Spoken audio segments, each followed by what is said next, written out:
I believe that we are going to have a second season of The Penguin sooner than the Batman sequel.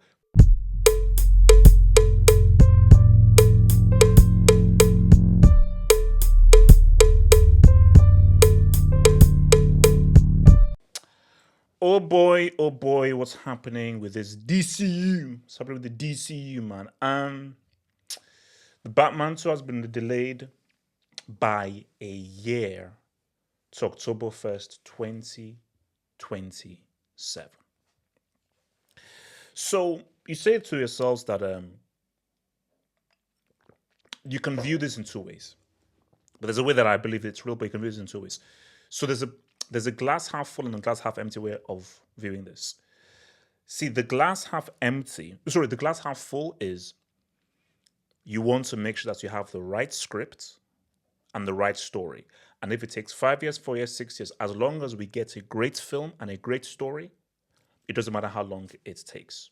So that's like the glass half full. Like, no. Even if it's been delayed, it's showing that, you know what, we're not happy with the script and we're only going to be happy until we get the right film that we want. Now here's the glass half empty. So like glass half full. Now here's the glass half empty. This is gonna be a very long time since last we saw that first film. And I don't, because this is the point that James Gunn made. James Gunn said that, oh, look at the distance between A New Hope and Empire Strikes Back, a distance between Godfather 1 and Godfather 2. Like, they've been massive distances between two films. But here's the difference. Whether it's a Godfather 1, whether it's A New Hope, there was a yearning and a desire for a sequel based on just how good those first films was. So even if you brought the sequel 10 or 20 years after, there'd be a yearning. Bro, do you know how long it was until you got Phantom Menace after Return of the Jedi? That's like, it was freaking like decades. But because those films were so good and there was such a desire to see more of the story, people would have waited 20, 30 years. You see, the Batman, it's a tricky film because I think it is a good film that has problems. It's a good film that has problems and a few issues, but I don't think that the film had a big enough impact for you to have this long of a gap and people be excited for a sequel. And this is just honestly saying, I don't think that there is a desire for a sequel. I'll give you a case in point here. Batman Begins. I believe Batman Begins has one of the best endings to a film ever. Like I still play that ending in my head. So um, nice. Couldn't find any mob bosses. Well, Sergeant. Oh, it's Lieutenant now. You really started something. Bad cops running scared. Hope, mysteries. But the narrow's lost. Can become creative half the image of Arkham freed. We will. We can't bring Gotham back. What about escalation? Escalation. Okay, look. Because I can literally do the whole scene because I did the whole scene in a long time. But the ending of Batman Begins, because of how good that film was and how different it was from Batman and Robin. Even if, so remember, so Begins was 05, Darkness was in 08. Let's say the Darkness came out in 2012. There would still be massive excitement for that film based on, oh my gosh, we're going to see the Joker. Oh my gosh, look how good Christian Bale was, how good Gary Oldman was. Oh wow, this is the first time we're getting a real nitty gritty, realistic Batman. Boom. So even if it came out like 6, 7, 8 years after, there would still be massive excitement. So the impact that Batman Begins made is not the same impact as the Batman made. Now, people will attack me for this. I'll say this right now. I feel that the sequel of The Dark Knight was a downgrade on Batman Begins, personally. Outside of Heath Ledger's amazing performance as the Joker and some cool scenes, The Dark Knight to me was ass cheeks. And it's a garbage Batman film, and it rips off Heat and it rips off The Town. The Heat is a better crime movie than the Dark Knight, and The Dark Knight as a comic book film is trash. As a crime film, it's cringe. So that's it. So for me, I'm taking the Batman over Dark Knight 100%. And the Batman Begins, that's a bit more tricky. Like for me, the Batman as a film is better than Dark Knight. Dark Knight as if I've got too many issues with the film because you can't have a film where the main character is trash, and I can't hear what the main character says. I can't rep a movie where the main character talks like he's got a nuclear warhead in his throat. I'm sorry, I can't rep that film. But Begins is great, but it's some issues. So it's back and forth. So because here's my thing. 'Cause I'm going to give you little something in there. I mean, I think for Matt Reeves, again, I told you I'm on and off with the Batman film because what the Batman film does that no other Batman film has done, it is the most realistic Batman film. Batman Begins teases how realistic it is, but you've got the meta. Okay, fine. The Dark Knight tries to be really real, but then you have a guy who somehow hooks up. Oh, so you have some guy. Oh, wait, hold on. Um, 1 second, 1 second, 1 second. All right, back at the game. Back at the game. Just had to take a quick phone call. So I think that so the Dark Knight, it's trying to be real, but then you have a situation where you have how the hell did a clown manage to hook up explosives to two ships, and a ship with the worst criminals in the country did not blow up that other ship? So it was too unrealistic. The most realistic Batman film has been the Batman, and the film with easily the best cinematography, which I think is Greg Fraser, who also was a cinematographer on the Dune films. It is the best looking Batman film. Like, if just visually, it is outstanding. The cinematography on the Batman film is outstanding. It is streets ahead of any other Batman film, and it is almost it's because Gotham feels real, and it feels like a real city. The people feel real, and the aura feels the most realistic and way more real than any other film. But the issue I just have is I didn't like the Riddler. I like the idea of the Riddler, but I just thought that it's Paul Dano. I did not like Paul Dano's performance. It really annoyed me, and just the way that he just was going a bit crazy. I didn't like that. Um, the suit is trash. Sorry, you can say it's just him standing up. The suit is that's a garbage suit, horrible suit.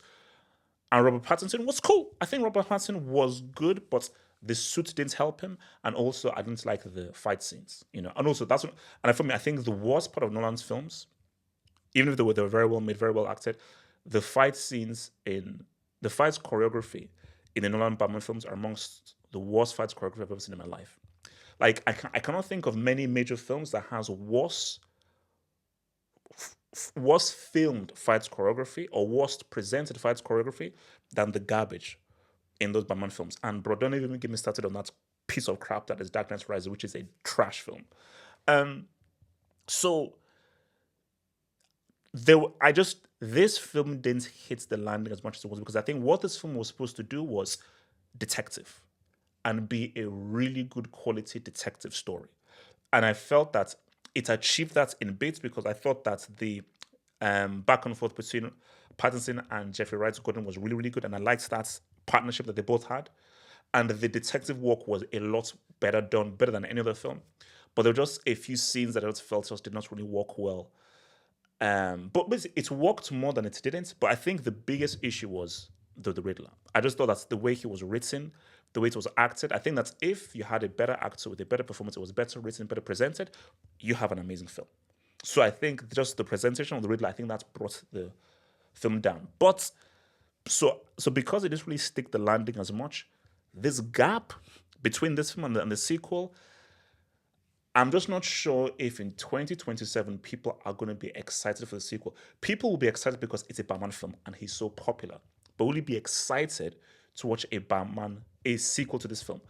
And I think a big issue, and people don't want to say this is a big issue. Penguin. Let's keep, and this, people don't want to say this, but I'll say, because this is the uncomfortable reality and the uncomfortable truth.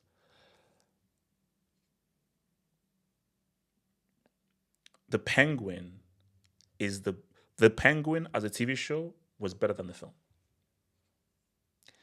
And the reason for that is you had a great performance, probably the best prosthetics and makeup I've ever seen of anyone. Um, just freaking outstanding. And it's focused on a very interesting character, which had a great arc and a great ending. And again, which is why I said a big criticism of the Batman film was I just thought that the Riddler, I did not like Paul Dano's performance, and I did not like how the character was written. It felt a bit cheesy. But when you just look at this character and just how well the character was written, how well it was presented, and how well Colin Farrell did, and just how on the prosthetics and just the wall that was built, I was like, this is what the film should have done. And I do feel that based on just how successful this was, see, you think that because it's so successful, oh my gosh, fast track the sequel. But do you know what I think? And this is crazy. I believe that we are going to have a second season of The Penguin sooner than the Batman sequel. Don't be surprised if we see the second season of The Penguin either late 2025 or or like um, early mid 2020, 2026. But I do believe we're going to have a second season of The Penguin. If this is moving to 2027, we're going to have a second season of this because it was too successful. It did too well. And I think the guys, okay, if you're moving the Batman sequel to 2027, based off the success of this, it makes like that is simple TV math. If you have a really good first season, you don't wait 3, 4 years to have a second season. So I do believe that fall, they're probably going to start filming this like March, April next year. And don't be surprised if 2025, end of 2025, you see the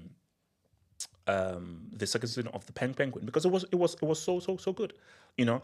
And I'd be real with you, like here's a weird thing. I prefer the Batman film to the TV show, but the character of the Penguin, I feel is the best thing if you combine the both. So it's a bit weird. Like just the best thing to come out of the Batman film, good person, the best thing to come out of this whole Batman world, this Batman universe, is the Penguin character because he was amazing in the Batman film and he was pretty much the standard character in the Batman film, and he just went to another level being given his own TV show. So I think what Matt Reeves is maybe thinking is, okay, don't use Joker. What I think would be great is this. I'm being right. This is your Batman sequel. The main villain is Penguin. Show did so good. The character is too dynamic. It's too interesting. The main villain is the Penguin, and you have Harvey Dent in the film. So unlike that trash that we saw in TDK, where Two-Face was there for 2 seconds, Harvey Dent is a full-on character in the Penguin film, and he becomes Two-Face at the end of the film. So you have an entire film where he's Harvey Dent. So the film number 3 is Two-Face. So film 3 is Two-Face. Film 2 is the Penguin with Harvey Dent as a tertiary character. And I think that is the perfect way to go. And I think and again, a great thing about this universe is this is the most realistic Gotham that we've ever had. Way more realistic than the Tim Burton universe, Schumacher universe, and the Nolan universe, which was pretty much just Chicago. So based on how realistic it is, I think that it is perfect to bring in that whole law and order, district attorney, and Harvey Dent into the whole mix. So a lot of people are saying that, look, is your boy James Gunn under pressure here? Here's the thing. For James Gunn, he has a huge opportunity here. Because I believe that this is the end of MCU.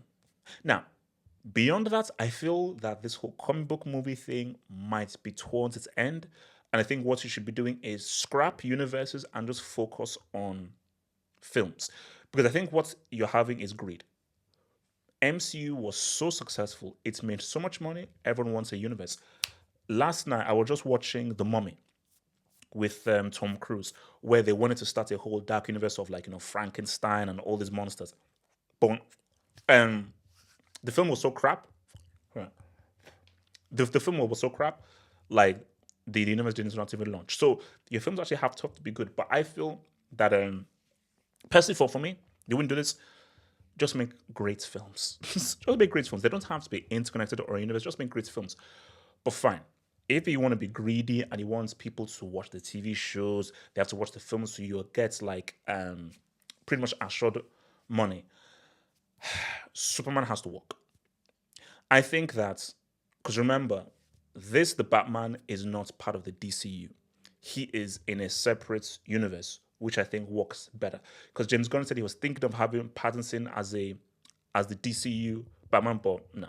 So you are gonna have a Batman in the DCU as a separate Batman. Fine. But for me, I feel the DCU it hinges upon and rests upon Superman. And I've said this and I've said this again. James Gunn, you're not the man to be directing the Superman film.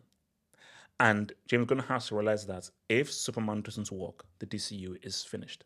It's done. It's completely finished. Like the Bam similar to Joker. Like Joker, that's a standalone film that is completely separate. So whether the Batman does well or it doesn't do well, it doesn't affect the DCU. So obviously, because James Gunn is the head of the DCU, it still falls under what the kind of content, specifically the comic book movie content that is coming through. But I think that it's like I feel that James Gunn has an opportunity because he has an opportunity to cash that deal. And when I mean by cash that deal, I think he has the opportunity to pretty much fully establish the DCU as the main dog in town. Because again, Marvel, I don't even know what those plans are doing. If he sticks the land, Superman has to be a huge hit. If Superman is either made mediocre or okay, the DCU is screwed. The future of the DCU and James Gunn's success rests upon Superman. This is similar to Iron Man. So James Gunn's Superman is what Iron Man was for Feige. Because if Iron Man did not work and it did not work well, it was then no one cares. So if Superman works and it is a huge, massive hit, that is the perfect jump off for a Batman, for the Martian, for Lanterns, and the whole thing. And see, okay, the thing I'm most excited about in this whole DCU thing, because I could just look at it over there. Look, bro, I'm not paying. I'm not watching Supergirl for free. Forget paying to watch Supergirl. I'm not watching Supergirl for free. Lanterns. That is what I'm most excited for because that is a TV show, and I believe that it's a bit much more grounded. And the potential for a really good Green Lantern show, I think it's freaking amazing because you've got Hal Jordan there and Stewart in there as well, who was in the Justice League cartoon. So if Lanterns pops off, I think it's great. And even reminding me now, if I'm advising James Gunn, I'll say to James Gunn, bro, hey, do your movie stuff. Lanterns, make sure that is right. Gotham PD. I think with the success of Penguin, they should revisit the Gotham PD. So originally, they wanted to do a Gotham PD show, which I think it was with the showrunner for Boardwalk Empire. And it was just about the corruption in the Gotham Police Department where the main character would be Gordon, by Jeffrey Wright. And they pulled the plug. With the success of Penguin and how well it did, and with how good of an actor Jeffrey Wright is, I think it makes perfect sense to have a Gotham PD show. So if you have a really good Gotham PD show, a really good Lantern show, and you compare it to that piece of trash garbage that we got from Disney Plus, those trash Disney Plus series, and if he sticks the land with Superman, the DCU might just be looking at